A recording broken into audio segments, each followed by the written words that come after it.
കേരളത്തിലാണ് വലിയ ഒരു കുളലക്കം തന്നെ സൃഷ്ടിച്ചത്. കോൺഗ്രസ് നേതാക്കന്മാർ പങ്കെടുക്കരുത് എന്ന് പറഞ്ഞ് EK സമസ്തയുടെ ഉടമസ്ഥയിലുള്ള സുപ്രഭാതം പത്രം ആദ്യം മുഖപ്രസംഗം എഴുതി. പിന്നീട് ജമാഅത്തെ ഇസ്ലാമിക്കാർ നടത്തുന്ന മാധ്യമവും അതേ നിലപാട് കൈക്കൊണ്ടു.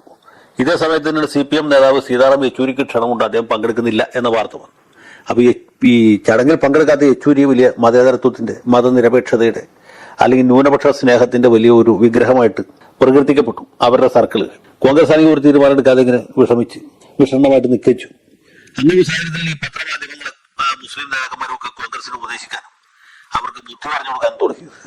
ഏതായാലും ഇവരുടെയൊക്കെ ഉപദേശം കൊണ്ടാണ് തോന്നുന്നു കോൺഗ്രസ് പാർട്ടിയുടെ ഈ ക്ഷണക്കത്ത് കിട്ടിയ 3 നേതാക്കന്മാരും പങ്കെടുക്കേണ്ടതില്ല എന്നാണ് തീരുമാനിച്ചത്. അപ്പൊ അത് പാർട്ടിക്കകത്ത് തന്നെ വടക്കേ ഇന്ത്യയിൽ വലിയ അഭിപ്രായ വ്യത്യാസത്തിനിടയൊക്കെ ഉണ്ട്. കേരളത്തെ സംബന്ധിച്ചിടത്തോളം ഇത് വലിയൊരു വികാരമാവുകയില്ല എന്നാണ് പൊതുവെ കരുതിയിരുന്നത്. പക്ഷെ അങ്ങനെയല്ല എന്ന് ഇപ്പൊ ഏറെക്കുറെ വ്യക്തമായിരിക്കണം. കാരണം കേരളത്തിൽ ഈ രാമ വികാരം അത്രയും ശക്തമായിരുന്നില്ല ഒരു സമയത്തും.